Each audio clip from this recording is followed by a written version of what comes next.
everyone, to this webinar on major reform and efforts for India's health system, opportunities and challenges.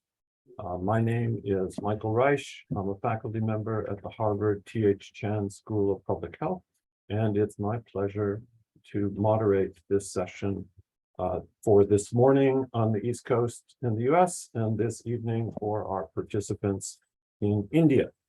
So today in this seminar, we will hear about two of the major reforms that are ongoing to improve the performance of the health system in India. India, I think, as everyone knows, has a huge population, over 1.4 billion, and has been engaging the last several years in major efforts on the part of the government to improve the performance of the health system. Today, we're going to hear about two of those efforts. The first is innovations in digital health, and the second is India's signature health insurance plan for 40% of its population, over 500 million people, what is touted as the largest insurance scheme in the world. We're fortunate today to have two of the architects of these reforms here with us. They both are current students at the Harvard T.H. Chan School of Public Health, and it's a great pleasure to welcome them. I will introduce them shortly. We have, this webinar is hosted by two organizations. First is the Indian Health Systems Research Project at the Harvard Chan School. We host this as part of our efforts to understand how India is grappling with the difficult problems in its health system and the reforms that are being introduced for the 21st century. Our project is directed by Professor Winnie Yip and funded by the Bill and Melinda Gates Foundation. For more information on the project and some of our publications, you can look at the project website, and I think the newsletter information will be put up in the chat. This webinar is also part of the 6th annual Worldwide Week at Harvard. This is organized by Harvard's Office for the Vice Provost for International Affairs to celebrate the breadth of Harvard's global engagement in international activities. Let me briefly introduce the two speakers. First is Praveen Gedam. He will speak on digital health in India. Praveen is an India civil servant with experience of more than 20 years. Before studying at Harvard, Praveen was the additional Chief Executive Officer at the National Health Authority and in charge of 2 health programs for the government of India, the first mission director of India's ambitious National Digital Health Mission, and he spearheaded the formation of policies that included those for digital health management. He also led India's National Health Insurance Program, PMJ, which will be described by his colleague. Praveen is currently studying his Master's of Public Health at Harvard. Second is Vipul Aggarwal. He will discuss PMJ, the National Health Insurance Program for hospital care, with a focus on how providers are paid. Vipul is a physician turned civil servant from India with more than 20 years of work experience. Most recently, he served as administrative head of Ayushman Bharat PMJ, the world's largest public funded health assurance scheme. He had previous assignments in the state of Gujarat, where he headed the National Health Mission, and also procurement and supply chain management. He is also doing a Master's of Public Health at Harvard. This webinar is being recorded. Few logistic announcements, and will be available by the end of the week on our project website. Our flow is as follows. We'll have 2 presentations by our 2 speakers of about 20 minutes each. We'll then be joined by 2 of our members of the India Health Systems Reform Project who will kick off the discussion. First will be Dr. Bijetri Bose, a health economist and visiting scientist who has contributed to our analyses on the Indian health system. especially in the state of Odisha. And second is Betsy Osborn, also currently an MPH student who is project director for the project administrator for the India Health Systems Reform Project. We will then have some time at the end to respond to your questions. Please save your questions till the end of the presentation. Enter them in the Q&A function at the bottom of your screen. If you include your email address and we do not have time to address your question, then Praveen, Vipul, or one of our other members will respond to it by email. Good. Thank you very much for joining us. We're at 55 participants and we are ready to start.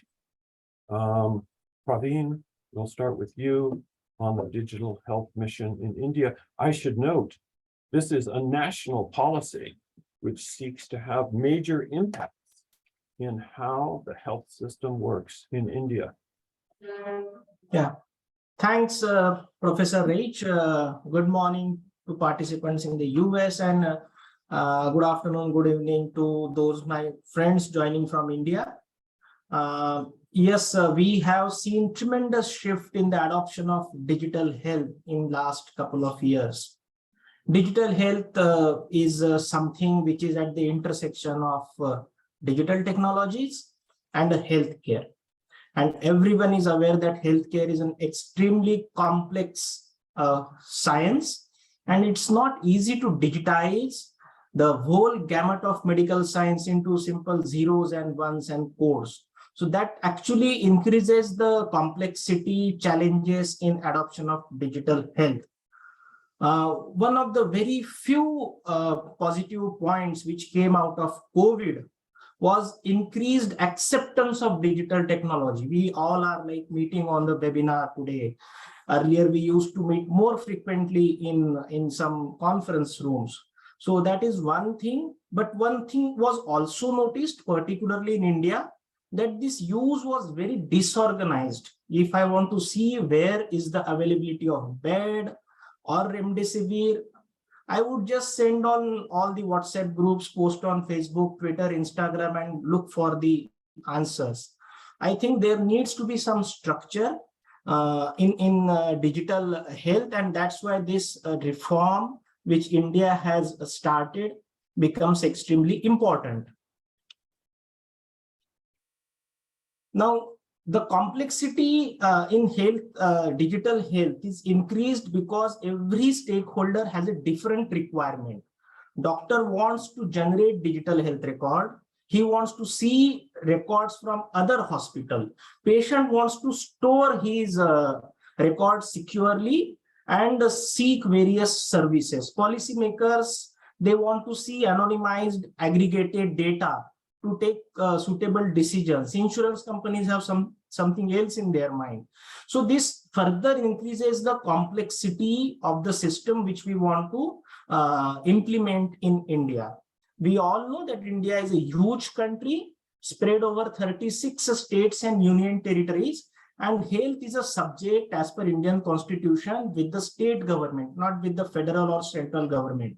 So every state may have its own rules and regulations and policies and different languages. And then there is a huge rural-urban divide in India. Health sector is extremely fragmented. We have government health facilities and private health facilities. Within government, we have government of India's different departments and state governments and union territories government facilities, and private sector is dominated by small and mid-sized tens of thousands of hospitals spread over the length and breadth of India. And India is also unique in the way that it has many systems of medicine which are recognized. So all this makes making a development of a single digital health solution extremely difficult. And this is even further complicated by more challenges. You all know that India has low resources for providing healthcare in terms of doctor population ratio, bed population ratio. We are not very good, and that increases the work pressure on doctor. He is more interested in treating the patients. He has like 100 patients to see in his OPD. He is very comfortable with the pen and paper writing his prescription on a sheet of paper, and not so comfortable with very complex user interfaces of digital health solution. Then the priorities of government, I think, are rightly so with the basic brick and mortar infrastructure, hospitals, radiology equipments, beds. So how do we find funds for creating something which is seen as something for Western countries, developed countries? Then the next issue is of interoperability. And this again has kind of two components. There is a problem of semantic interoperability. One doctor wants to write his diagnosis as diabetes mellitus. The next doctor simply writes DM.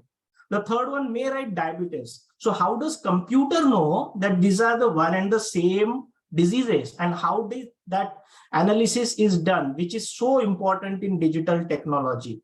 The other problem of interoperability is about transportation of data.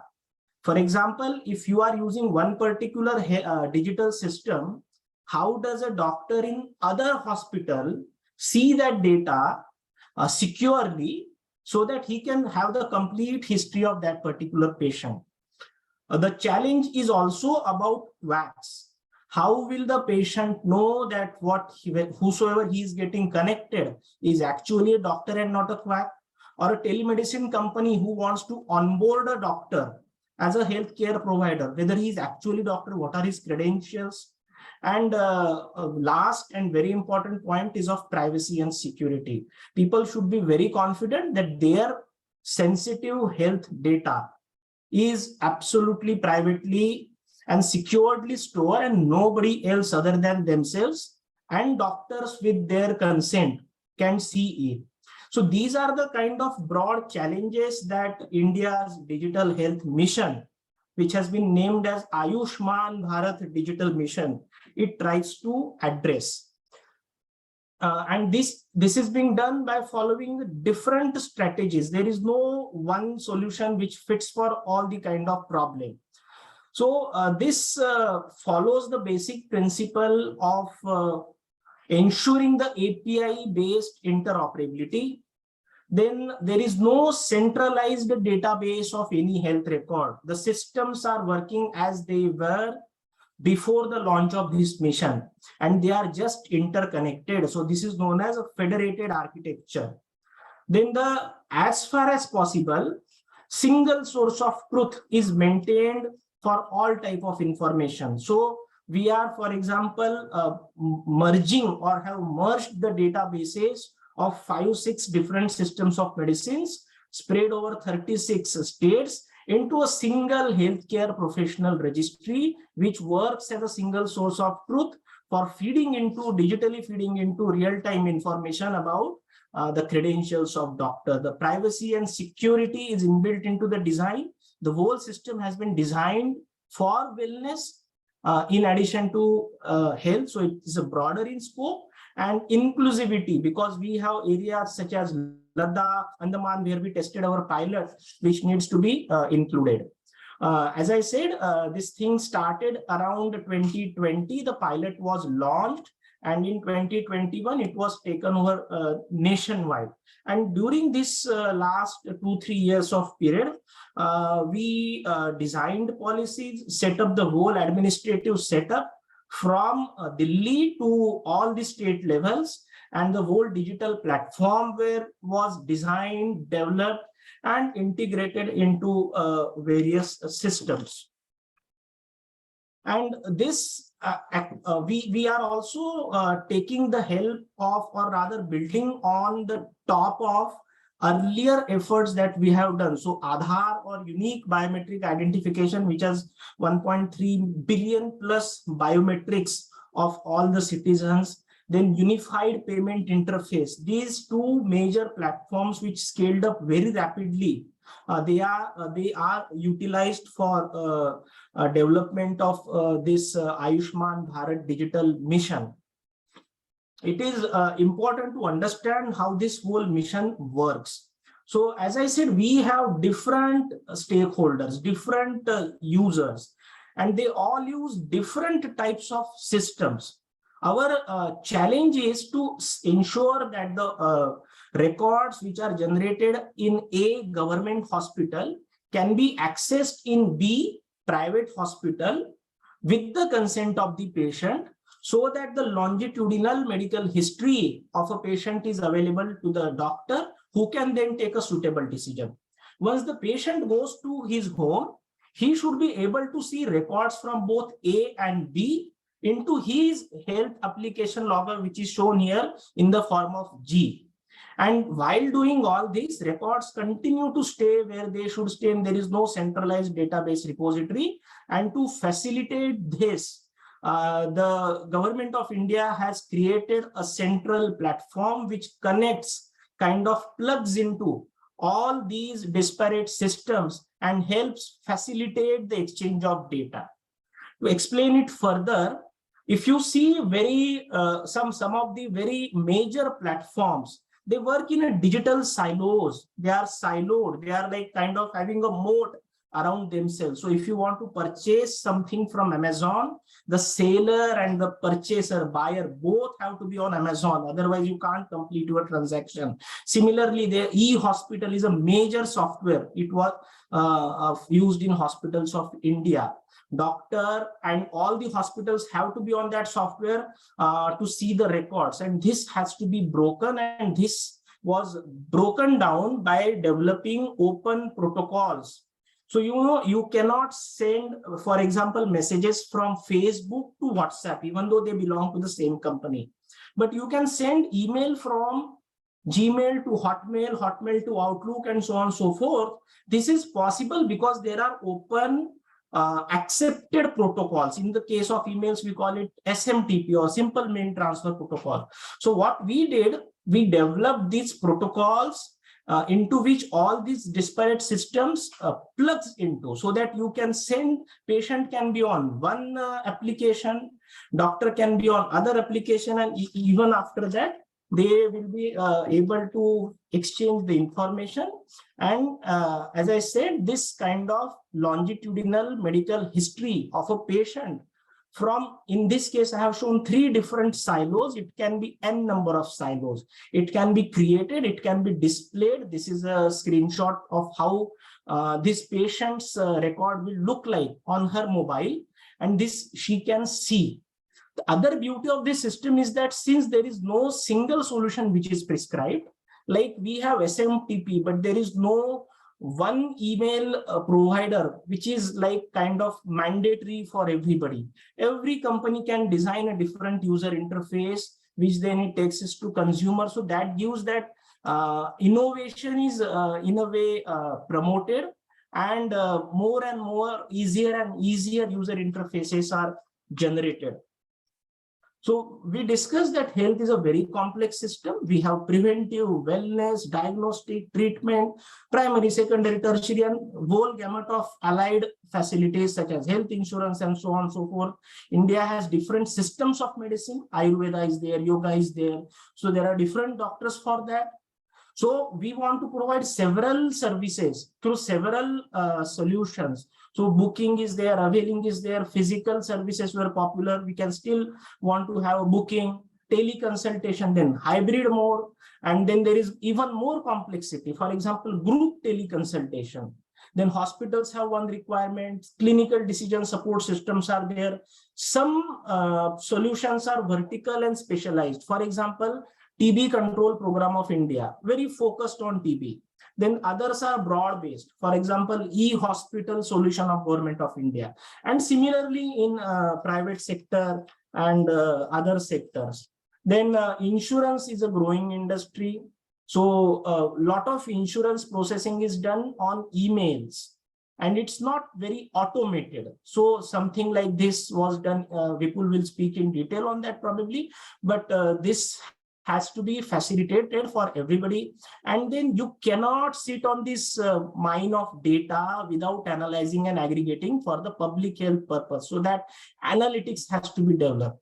And the ultimate master of these records, patient, we have to make them available. So this provides, you can try to see these tiles and create permutations and combinations of these tiles. So we can have health locker application, which also has analytics. So I pull my blood reports from various. So I have seen one such mobile app coming up from a Bangalore-based startup, which pulls records from different systems and creates graphs of HB1AC so that the patient and doctor can take suitable decision. Or I saw one HMIS of a major hospital in India where the records are pushed into health locker. So all these different innovations are possible. And why they are possible? The government has reduced entry barriers because of open systems. There is no monopoly, no oligopoly. And because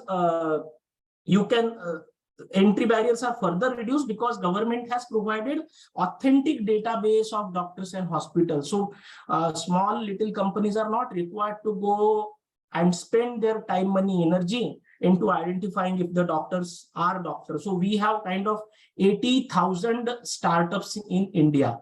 Around 8,000 of them, almost 10% of them, are working directly, indirectly in the health sector.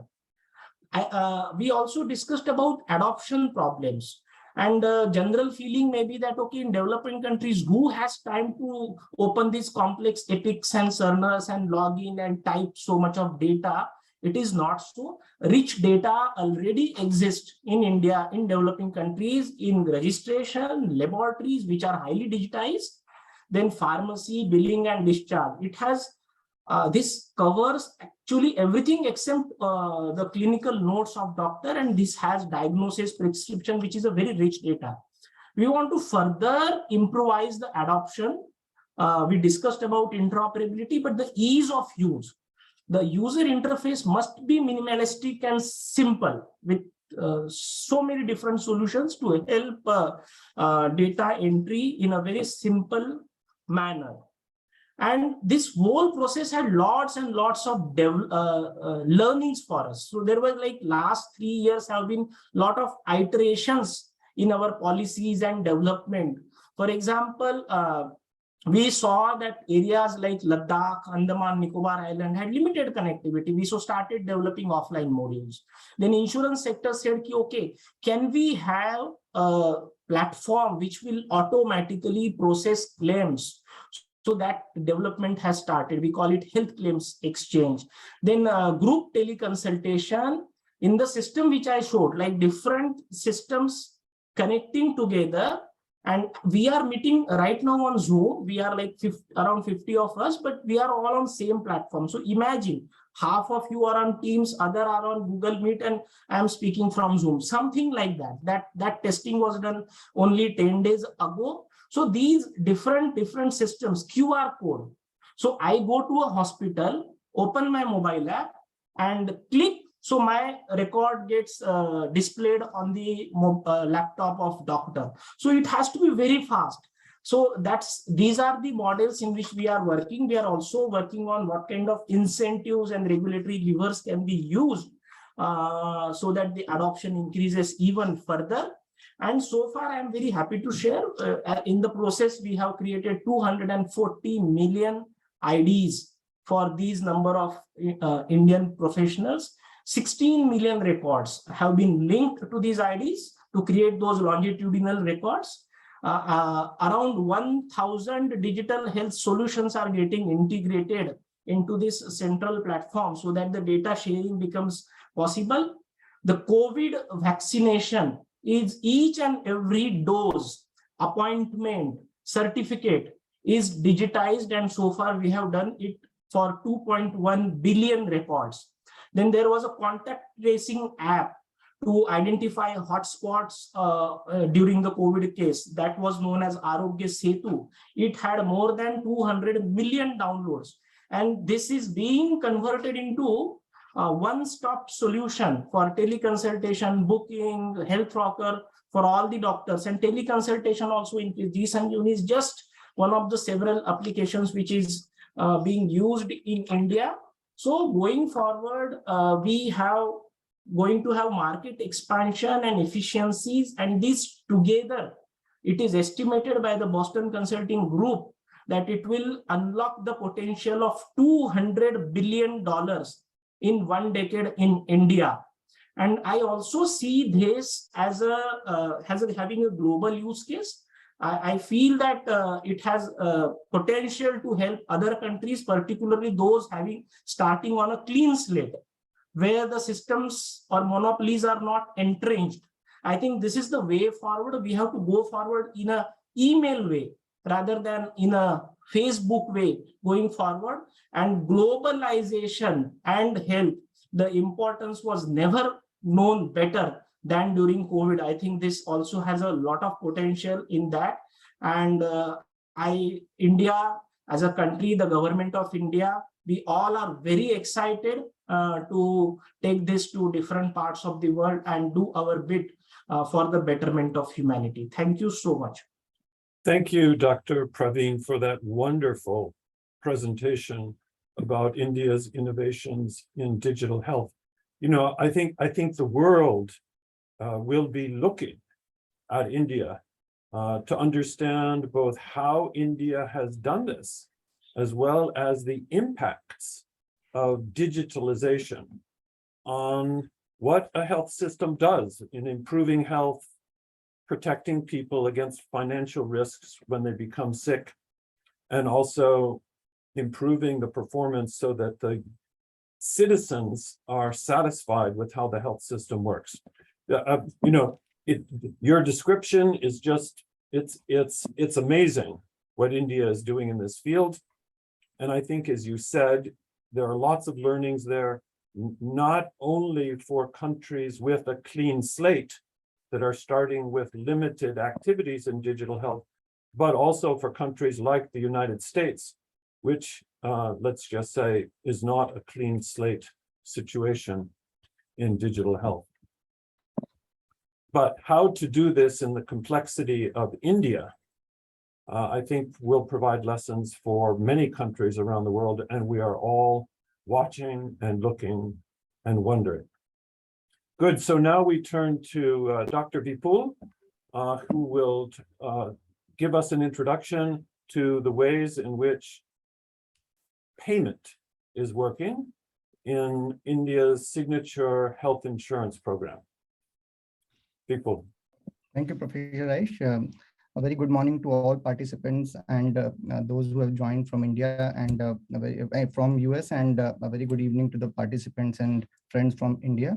So I'll be presenting on the flagship health assurance scheme, that is the Ayushman Bharat Pradhan Mantri Jan Arogya Yojana. As Professor Reich mentioned, that is the largest public funded health assurance scheme in the world, and we are providing services through our state partners to almost 55% of Indian population, of which 40% is being funded through central government and rest being taken care. So 650 million total citizens of the country are getting benefited out of this Converge scheme.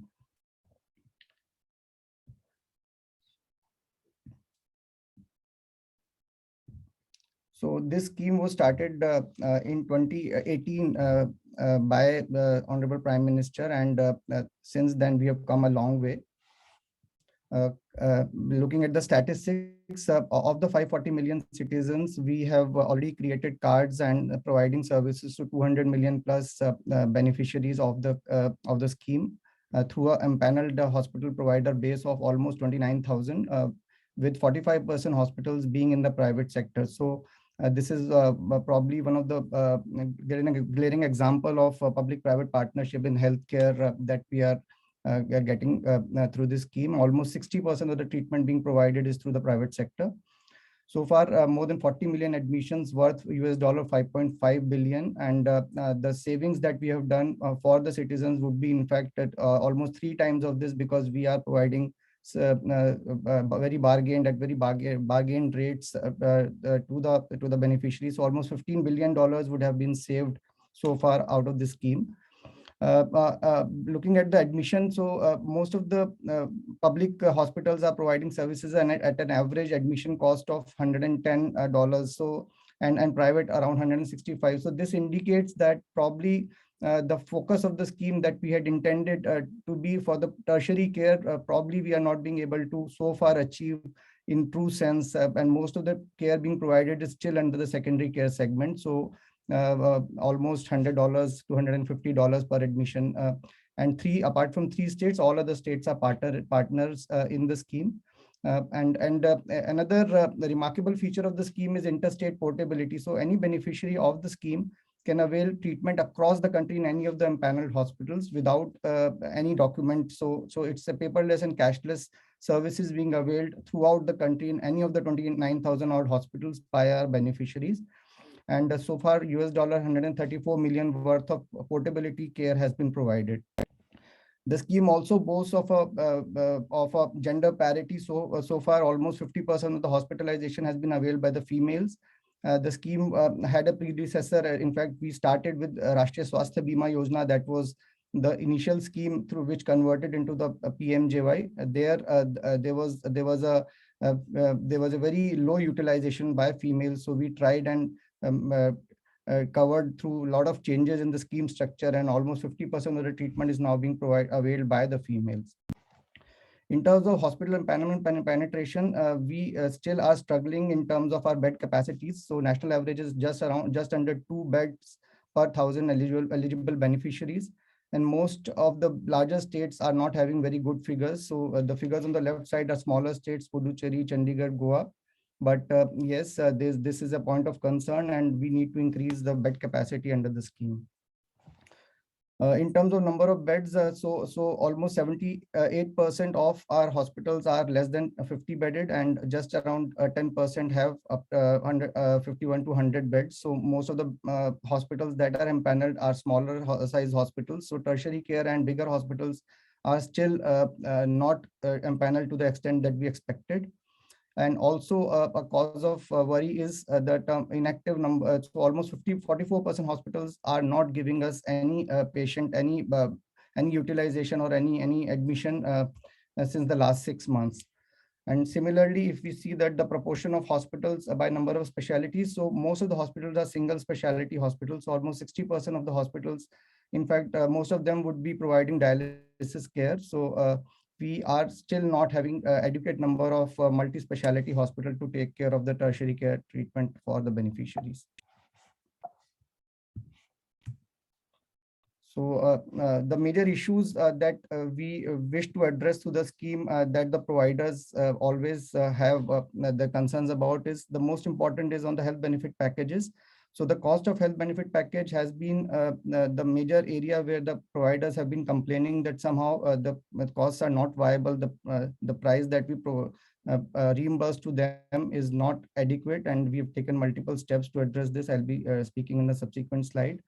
And the issue that we have taken up is on the delayed payments. We had issues with payment delays and this is not for all the states. Few states were having, because health being a state subject.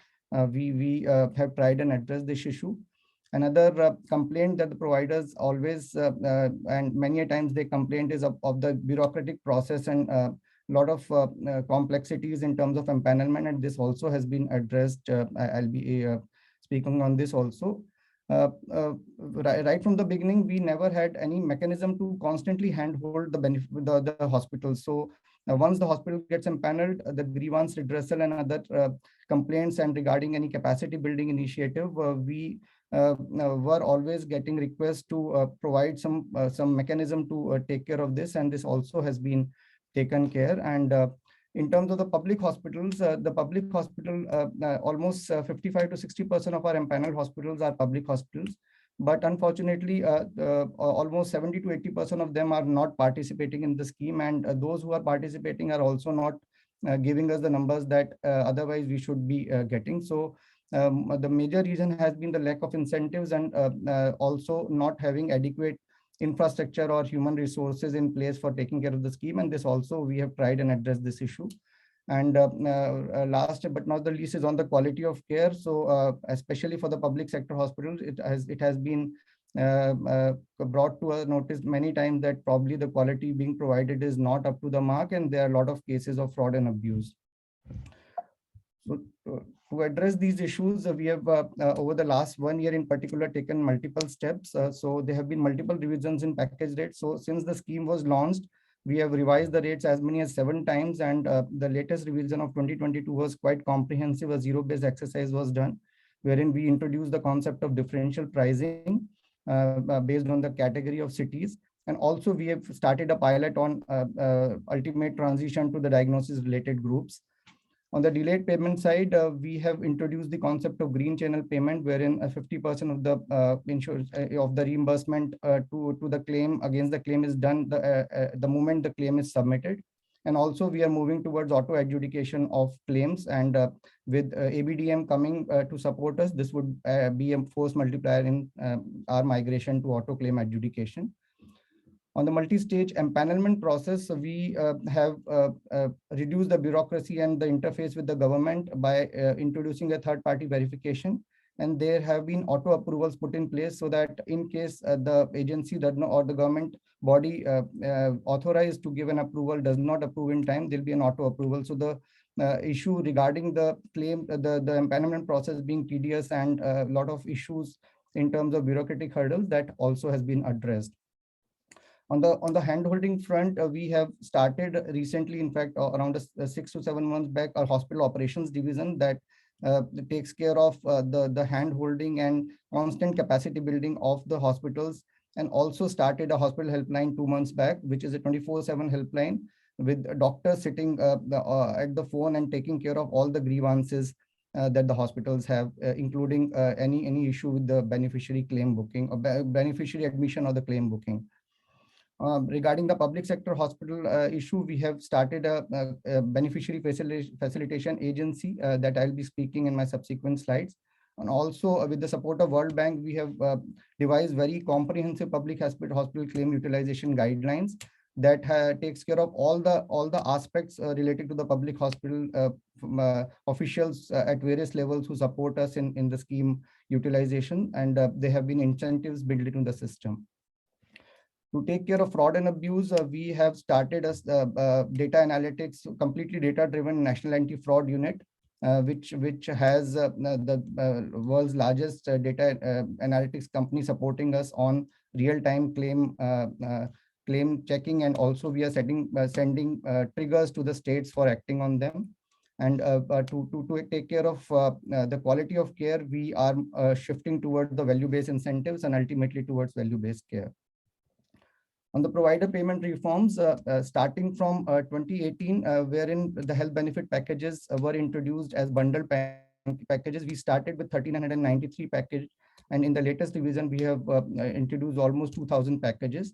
So it covers almost everything and anything under the sun. So even transplant surgeries are included, cancer care is included, everything is absolutely free. There's a cashless treatment provided to our beneficiaries. And for all those procedures, which are surgical procedures, which are not included in the scheme, we have 500,000 rupees worth of unspecified package that can be booked by the hospital upon requisite approvals. So as I mentioned, we have introduced the concept of differential price weight.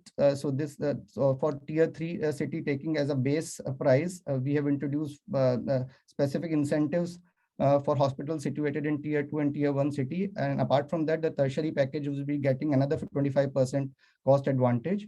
And these 50% plus additional advantage would be over and above the accreditation and other incentives that we had earlier going on. So almost we have increased the package raise to the extent of 2 times to 3 times in the recent revision.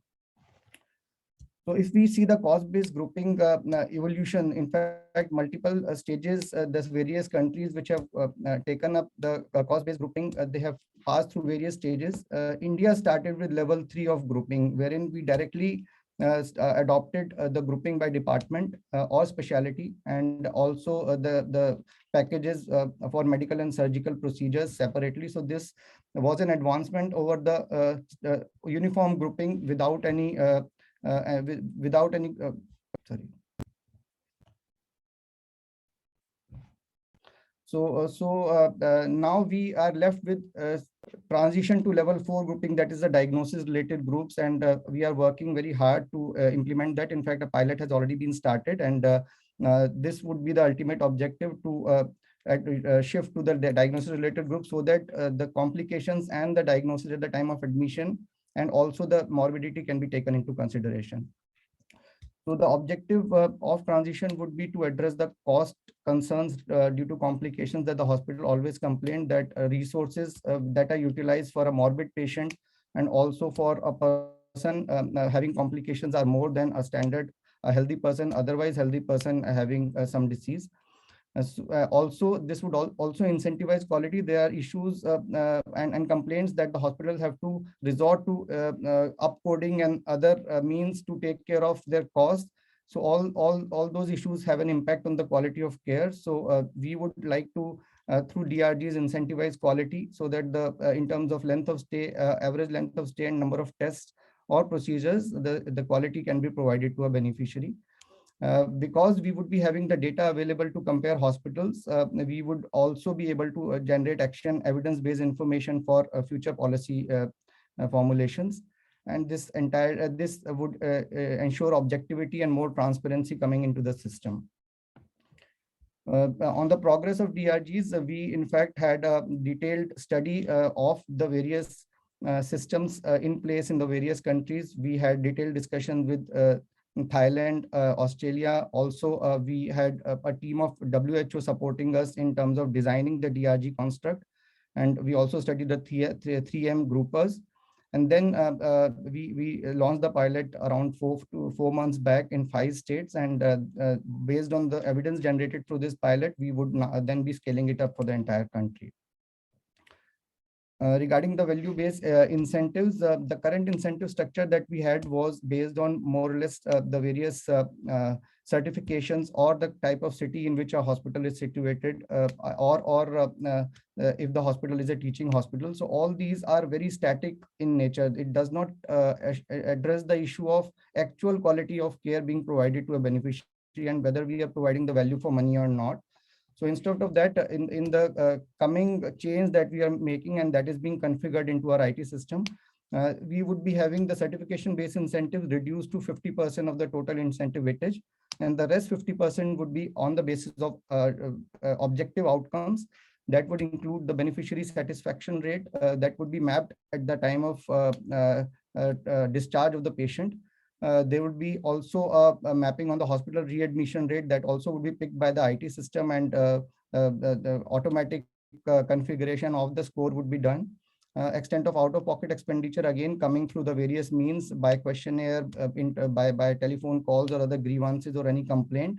Then the confirmed grievances would also reduce the score of the hospital in terms of their incentives and the health-related quality of life being reported by the beneficiaries. So all these parameters would be objectively fed into the system, and the system would generate a score that would decide on the 50% component of the incentive for getting incentive by the hospital.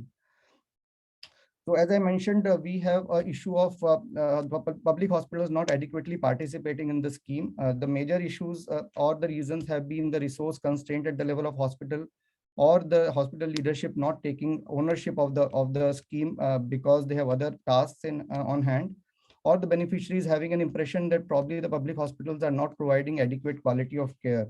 So all these issues have been addressed. We have tried to address the issue through a beneficiary facilitation agency. We started it as a pilot last year in the state of Madhya Pradesh, and this agency deploys the agents who would be our mitras, Pradhan Mantri Arogya Mitras, for facilitating the patient admission and the entire patient journey from admission to the treatment and discharge.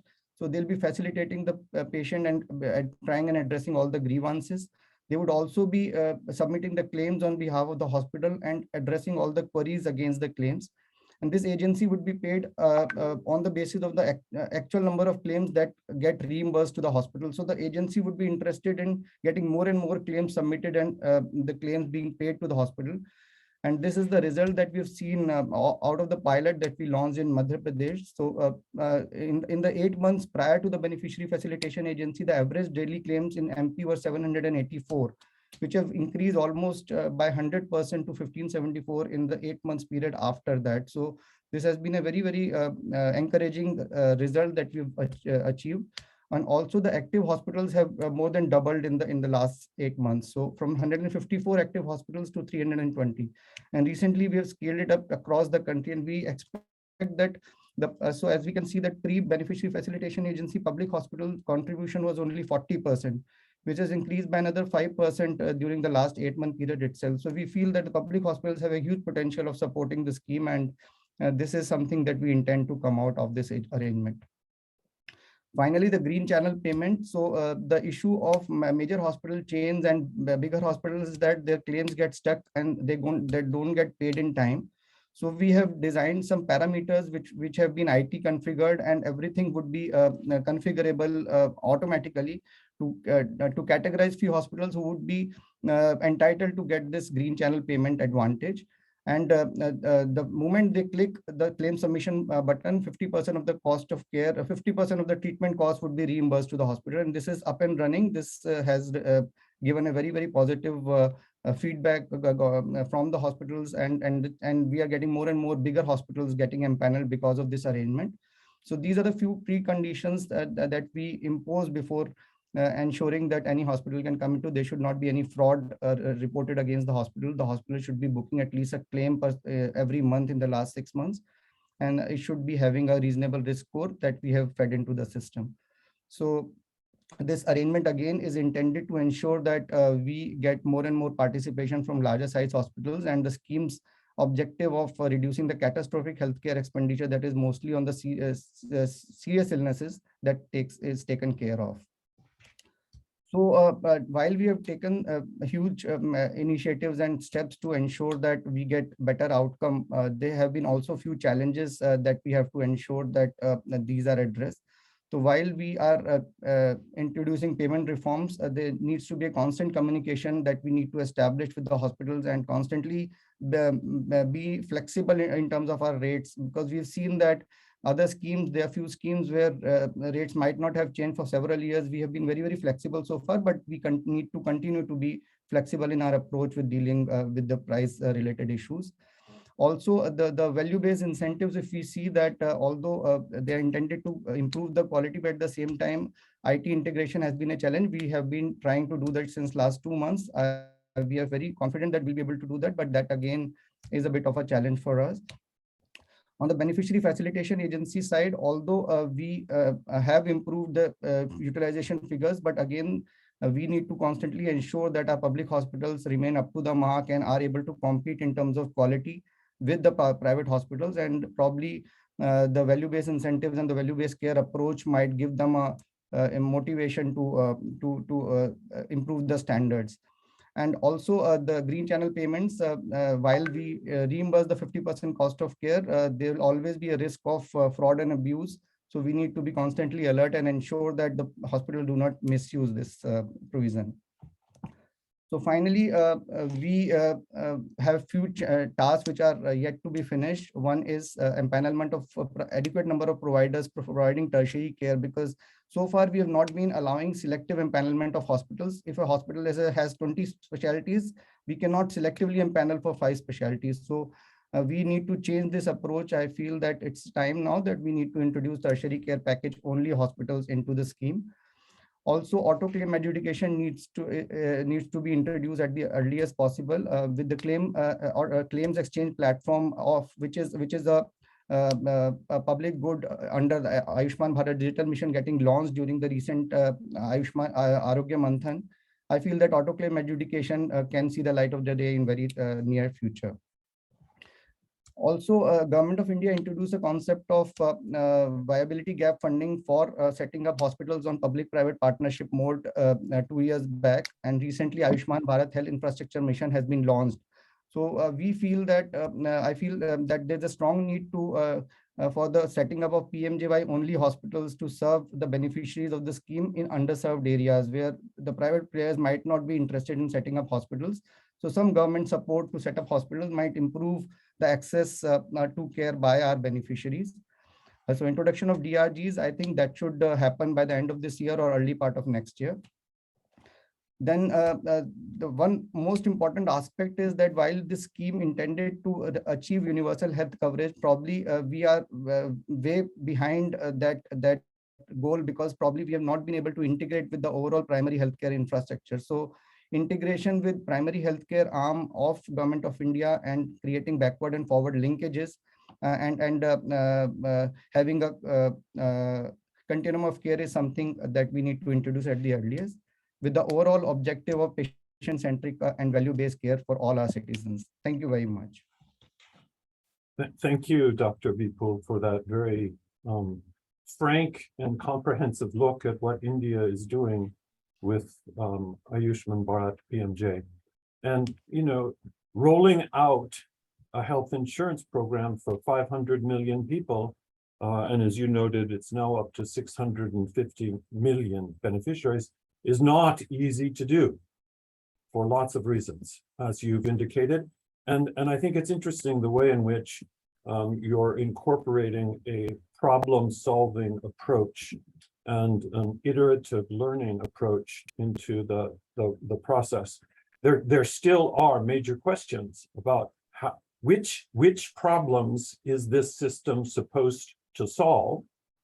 How is it addressing, as you indicated, quality of care, satisfaction of the population and the users, as well as, is it actually helping with reducing the risks to families when someone gets seriously sick? So and I think also your point about both the relationship down to primary care as well as the relationship up to the tertiary care remains a problem of the fragmentation of the system. Good, so we'll turn now to some comments from Dr. Bijetri Bose and then to Betsy Osborn. Bijetri? Thank you, Michael. Good morning and good evening, everyone. And thank you, Dr. Gedam and Dr. Aggarwal, for your excellent presentations on the Ayushman Bharat Digital Mission and the provider payment reforms under PMJY. I will provide a few comments using our experiences with a comprehensive assessment of the health system in Orissa, in which we fielded 10 new surveys in the state in 2019 and 2020. I will highlight 3 key themes based on the domains of financial risk protection, access, and quality of care. Let me start with financial risk protection. Dr. Aggarwal, in your presentation on PMJY's potential reforms, you mentioned value-based incentives to reduce the extent of out-of-pocket payments. Our work in Orissa, like many other studies across the country, have found that residents experience catastrophic health expenses due to high out-of-pocket spending. Further, we found that some of the major drivers of this high out-of-pocket expenditure are spending on outpatient care and purchases of medicines from the private sector. So we found that as much as 86% of the surveyed outpatient users purchase drugs from private pharmacies, including those who chose the public sector as their first point of contact. Drug purchases from private pharmacies also accounted for about 41% of the out-of-pocket expenses among inpatient users. So based on these findings, my question is whether the introduction of value-based incentives will reduce the purchase of medicines from private pharmacies. It would be helpful to understand how the reform that you're thinking will affect purchases in the private sector and how this impact will be evaluated. Thank you, Dr. Bose. So far as PMJY is concerned, yeah, sorry. I'm sorry. What we'll do is take the comments from Bijetri, comments from Betsy. We'll take 1 or 2 or questions from the audience, and then we will give each of you a chance to respond, and then we'll close. Sure. So I request your patience, please. Sure. Moving on to access now, we found that more than half of the residents in Orissa chose to seek outpatient care from the private sector, especially from private pharmacies and solo practitioners, both qualified and unqualified, rather than from public sector primary healthcare facilities. So this then again raises the question of whether the Ayushman Bharat Digital Health Mission, especially you mentioned the registration of healthcare professions, Dr. Gedam. Will that platform include private pharmacies? This would seem important because the private pharmacists seem to play such an important role in providing primary care in addition to the sale of medicine. And if they will be included, then how will you encourage or incentivize pharmacies, private pharmacies, as well as private providers to join in, beyond addressing the baseline adoption issues that you were talking about? Another major problem that we found in Orissa is the poor technical competence of both public and private providers. Providers often make wrong diagnoses and give incorrect or unnecessary treatments, potentially harming patients. For example, we found only 58% of outpatient care providers made a correct diagnosis when presented with 5 common illness conditions in the form of clinical claims. How do you think the provider payment reforms under PMJ can be leveraged to improve the technical competence of primary care providers in the public sector and providers in the private sector? And finally, for digital health, can the digital mission be used to improve treatment behavior to address the significant competence and quality problems? Thank you so much. Thank you, Bijetri. Betsy, for your comments. Thank you. Thank you for allowing me to join this conversation, looking at your incredible updates on current reforms in India. And I'm thinking from the perspective of other countries who may be looking to learn from India's valuable experience. And Dr. Gedam, we saw a very wide range of activities and outcomes that your team and your policies have achieved, from the biometric identification to faster payments, this concept of being a federally or a federated system where interoperability is key. With so many different pieces happening in such a short period of time, I'm curious, how do you evaluate the overall progress, and how do you assess if you are succeeding? Or you talked a lot about iteration, and I can definitely see that you're flying me or fixing the airplane while you're flying, or improving the recipe while you're cooking. How do you evaluate these moving pieces? And at the end of the day, is your team and are your policies succeeding? A second part of that, and Dr. Reich mentioned this as well, when you think about other countries who are starting at so many different places from a clean slate, as was mentioned, or perhaps countries that have pieces of this in place, what do you believe are some of the most important steps or most important considerations? Is it this idea of interoperability and not having centralization? Is there some kind of perspective about the participation of the private sector versus government initiative? And how do you build trust when so much personal data is being involved? Dr. Aggarwal, with so many of the reforms that you are outlining with PMJ so far along in implementation, it also provides a wonderful opportunity for other countries to look at your experience and see what they can learn. And we see a lot of progress and a lot of focus on some very sophisticated processes that have been happening related to empanelment and participation, price-sensitive policies to incentivize actual sending claims through PMJ. We also see the customization of policies to incentivize the private providers and private hospitals to be participating. How do you measure, similar to my question to Dr. Gedam, how do you measure the overall progress of such a complicated initiative that you are several years into? You've identified some of the pieces going forward. Is it through the process and volume indicators, or are there other aspects do you think are really more important in terms of the overall progress? And on your last point about value-based care, as Bijetri mentioned, this is a concept we've been really looking into as a team, and there's two sides. There's the cost components, there's the quality components. How do cost and quality together make something which is high value for the end users, as well as their families who are paying and the governments who are paying?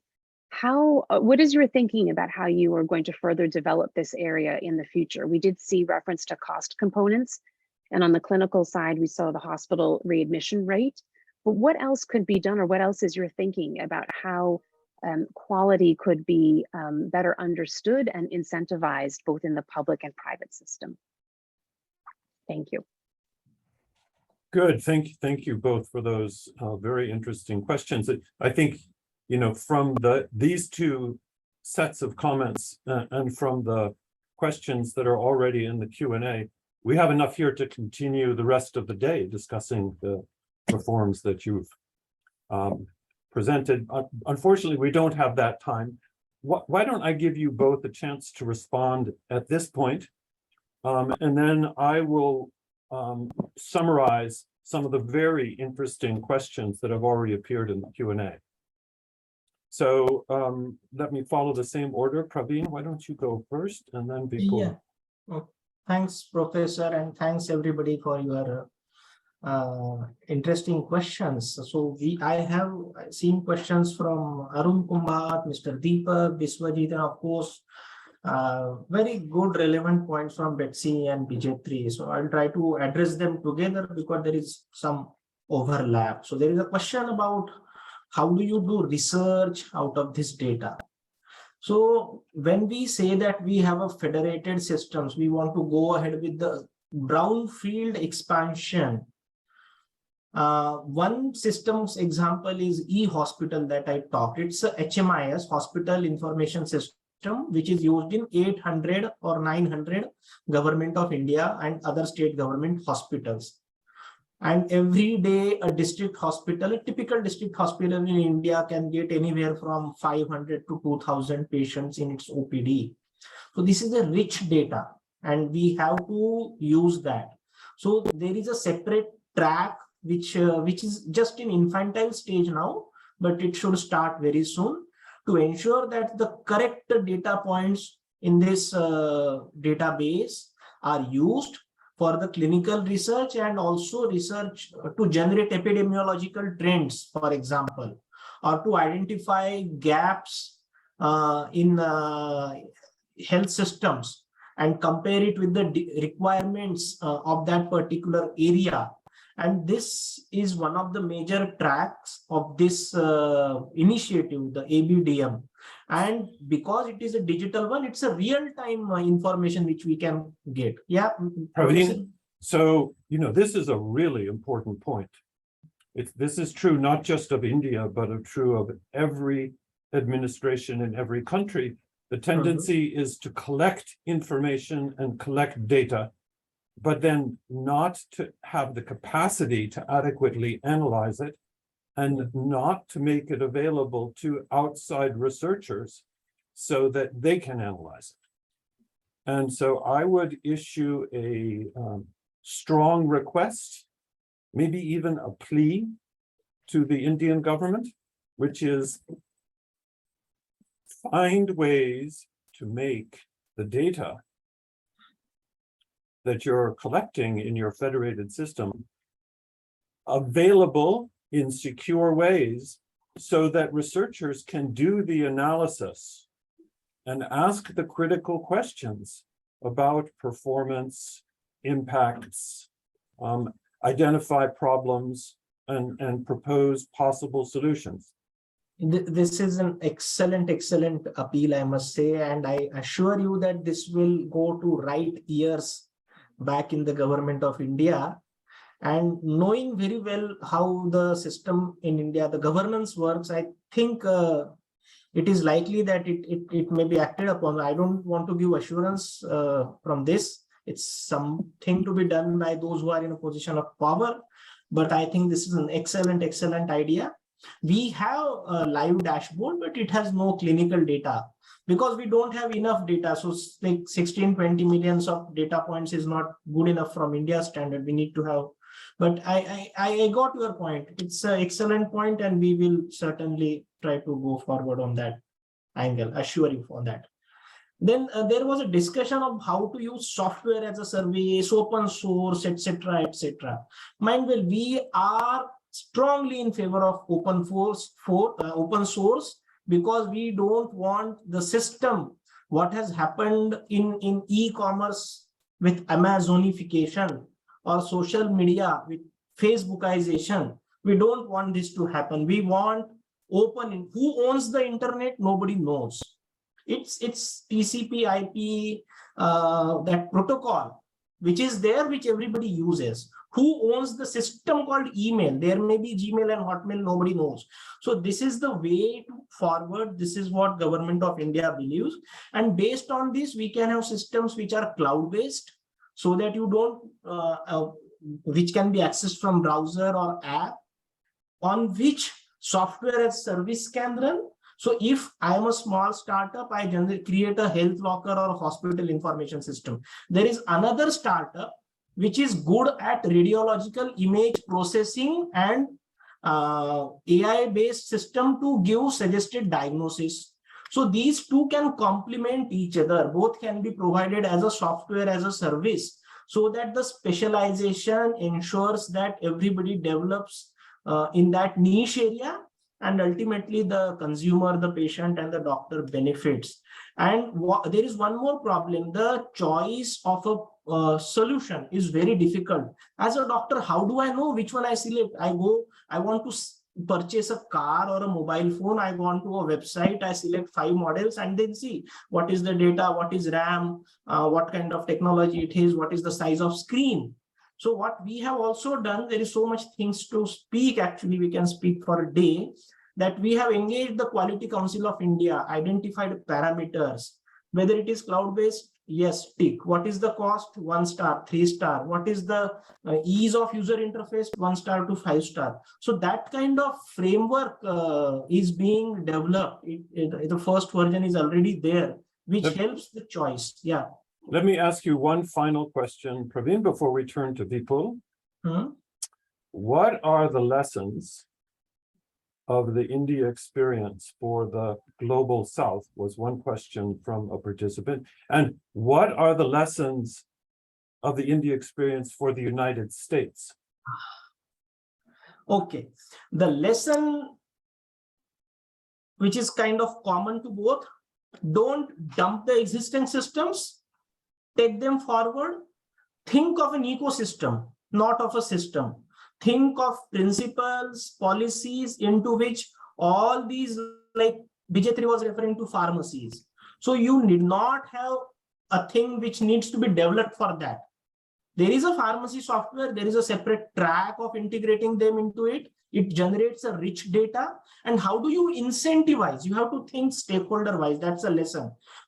You cannot go on with stick. It has to be more carrot, less stick. Nobody is forcing us to use email, and nobody forced us to dump old traditional letters. We use it because we find it useful.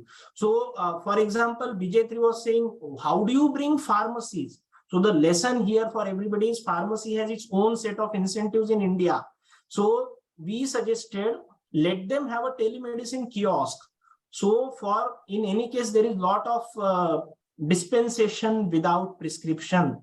So if there is a telemedicine kiosk, that problem will be solved, and the patient will get direct telemedicine connectivity with a doctor.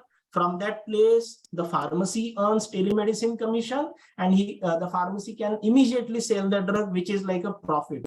So the lesson is to identify right incentives for all the stakeholders, create right system, and don't focus on stick. It is not going to work in the digital world. You have to focus, and US, I know there are deeply entrenched lobbies, and there may be some pushback, rather a lot of pushback, if the monopolies are sought to be broken.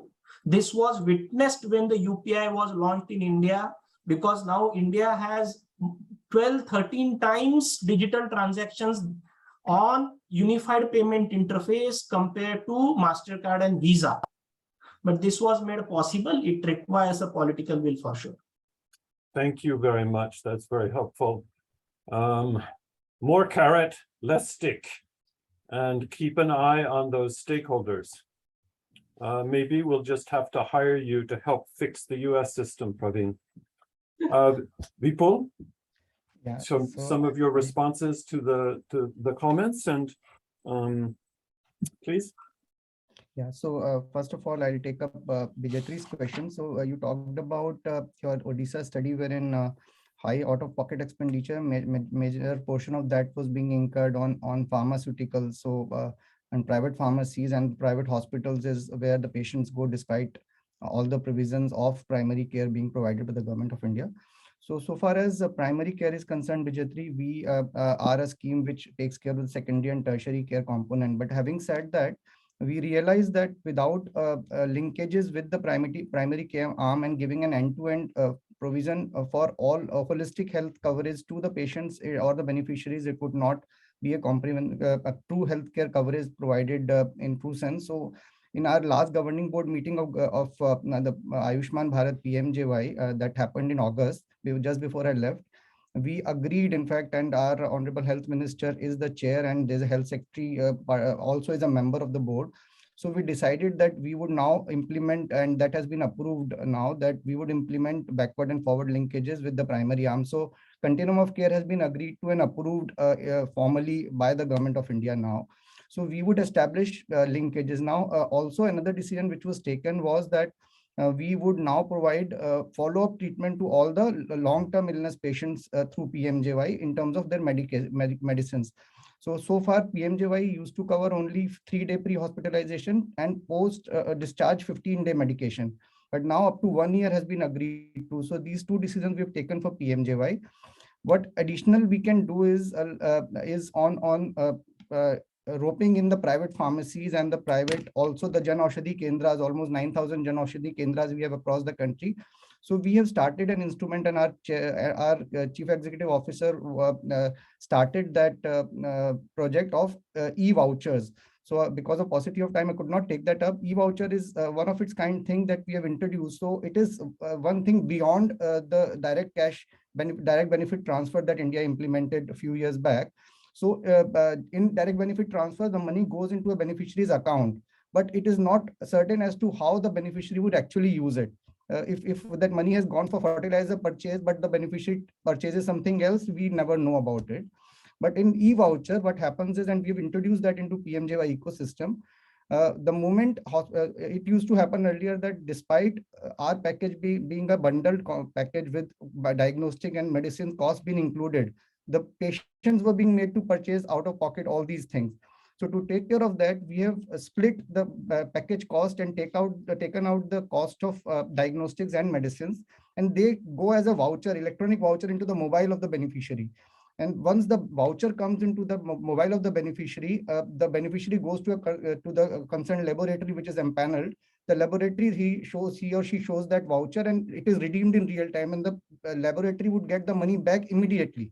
So this is the instant redemption. And because of that, the out-of-pocket expenditure in our program has been 100% taken care now. Not even a single penny is being spent by the beneficiary. And we can boast of that. Last 2 months, it is happening, and we have not been receiving complaints. But unless we are able to establish those linkages and real on-the-ground implementation happens, that might not be possible. So that would take its own time. India is a big country, but yes, we are working and we are moving towards in that direction. There was a question from Ms. Khea. So she asked about all these price revisions. We are not taking the support or feedback from the private sector. In fact, I would like to apprise that in the recent exercise, in fact, I had attended 3 sessions wherein more than 600 doctors attended in each session. So we had multiple rounds of discussion. We had a long discussion with Indian Medical Association. We called Chamber of Commerce and Industries, and we also called all the private doctors associations. So we had multiple rounds and we brought out a price consultation paper that was placed in public domain for 2 months, and we sought suggestions, and more than 2,000 suggestions were collated, and then this price revision happened. So this year we have gone for a very, very comprehensive exercise of price revisions. So far, we feel that this exercise has been the best of the all previous exercises that we did. But yes, there cannot be any perfect situation. We would required to keep working on that. Another question which Betsy asked was on the value-based care, and how are we intending to ensure that the cost of care as well as the quality parameters are ingrained in the system.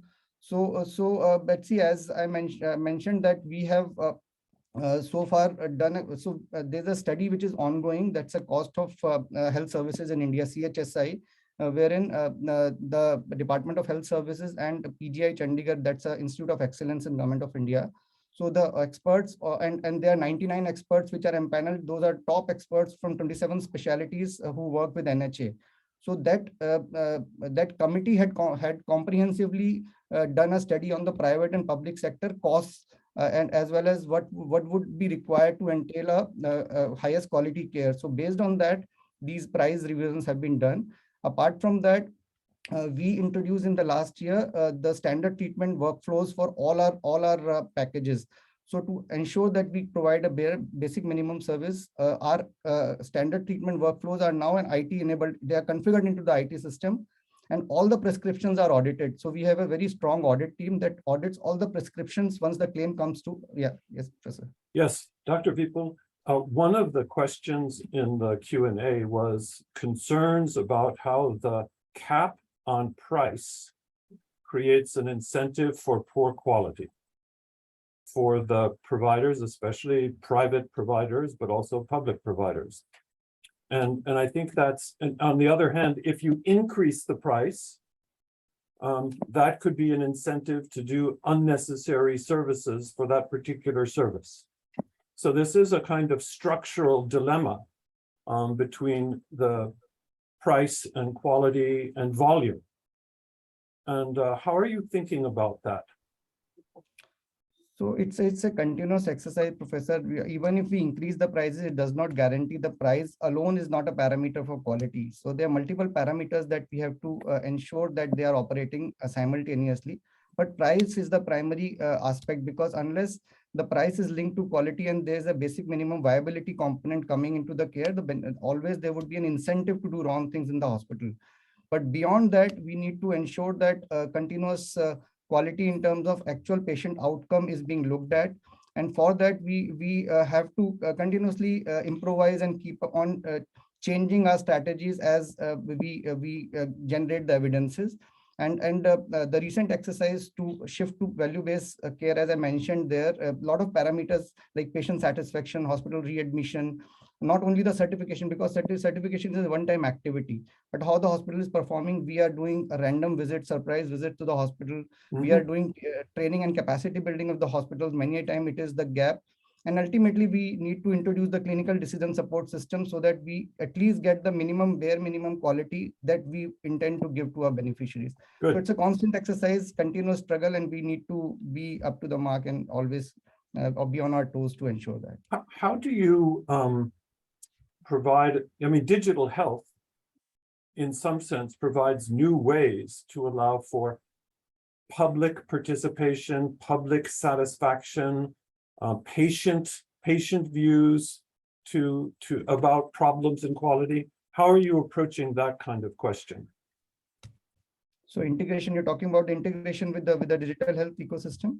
I'm talking about how digital health, how everyone's phone allows them the opportunity to provide almost immediate feedback about their feelings of quality of care. So patient satisfaction, public satisfaction. Are you thinking of innovative ways to include public participation in improving quality of care? Yeah, so we in fact have a hospital helpline that is working since almost 3 years since we started the scheme, and we make telephone calls to the beneficiary 5 times during the journey, right from the admission till discharge and 15 days beyond discharge. That is one.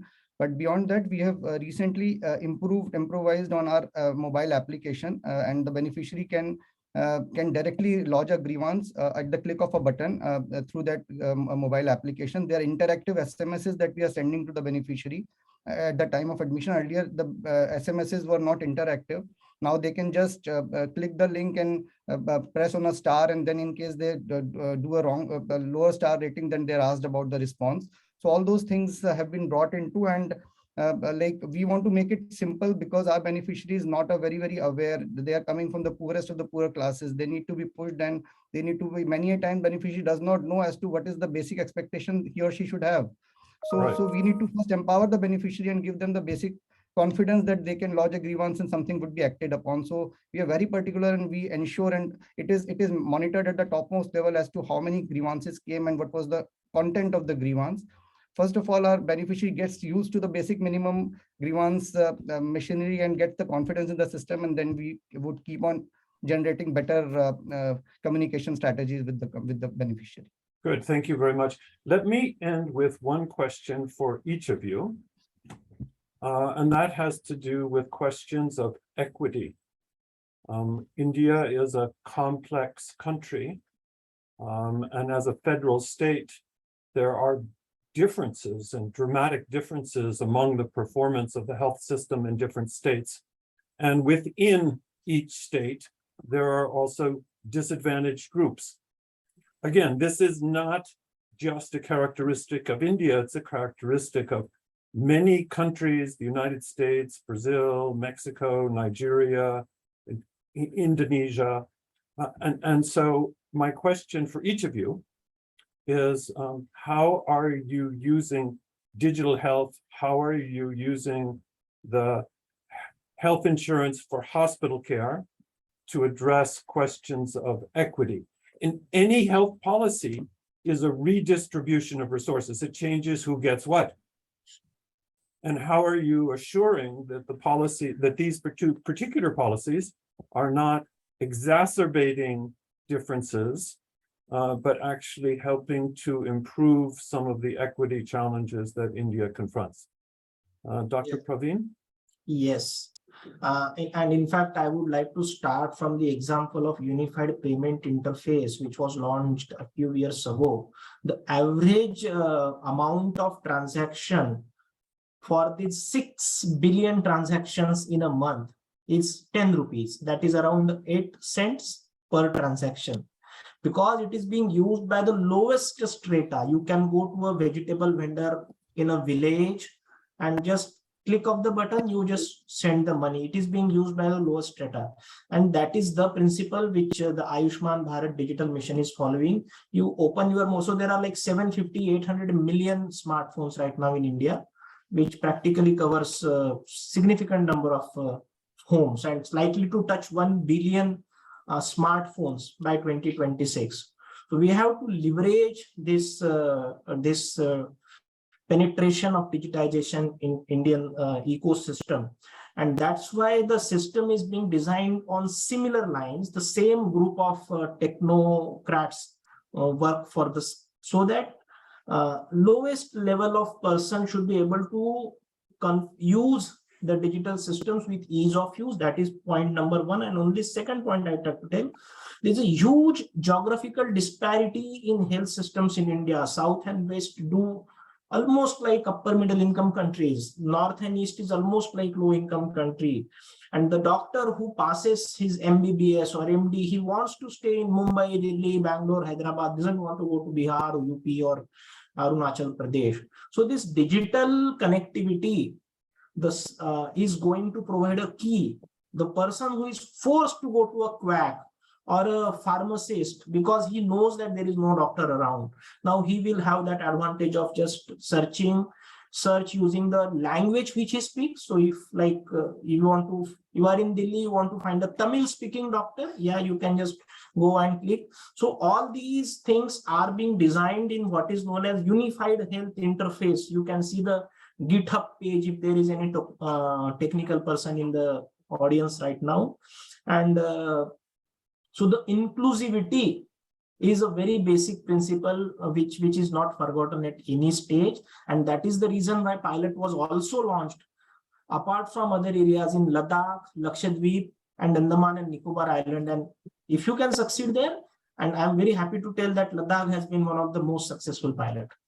Good. Well, we will look forward to access to the database that the Indian government will provide so that we can actually see utilization rates and their differences by states, and whether the Tamil-speaking person in Delhi is actually using digital health to connect to someone who provides her with help. Vipul, equity and PMJ? So the basic premise of PMJY is equity. Actually, we are not providing services to all the citizens. We are providing services to the poorest of the poor.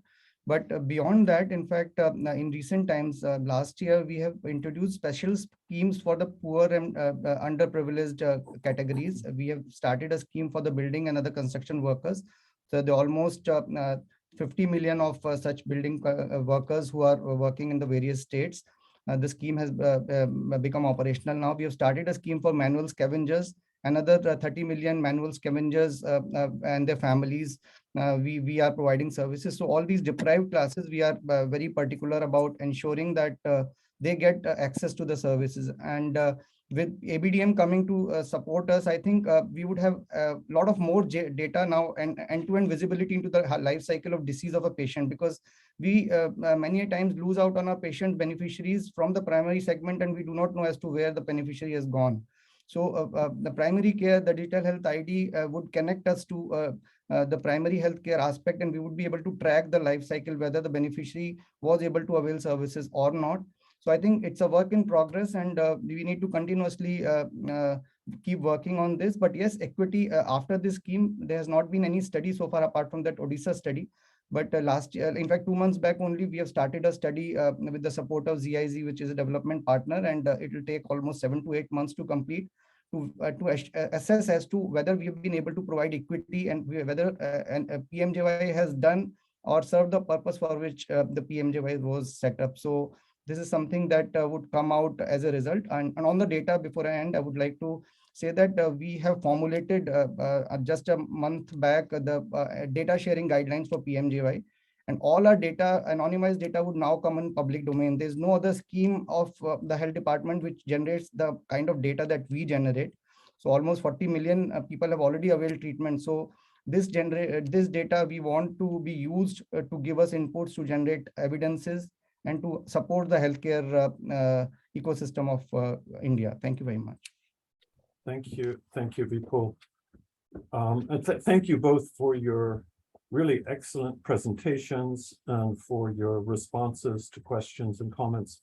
And Bijetri and Betsy, thank you also for your comments. You know, India is moving rapidly into the complexity of 21st century health systems.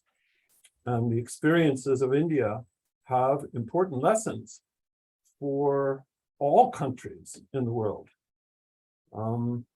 Not just low and middle income countries, but high income countries as well. This introducing new technologies has the potential for improving the performance of health systems in all sorts of different realms. And the ones that we're concerned about is, how does it affect health status? How does it help protect people against the financial risks when they get sick? And how does it improve the satisfaction of the public with the health system, while still considering questions of access, questions of quality, and questions of efficiency. India is innovating in so many different respects. It's going to be really important to understand both how it's done, what problems it's designed to solve, and how it does in actually solving those problems and making the health system work better to improve not just the health, but the quality of life, happiness, and economic stability of the population. So I'd like to thank our participants. I'd like to thank all of the people online. Our regrets that we didn't have a chance to answer all of the questions. We will provide them to the presenters with an opportunity to respond. And the chat has links to the recording for this, as well as additional materials. Thank you everyone for participating, and goodbye.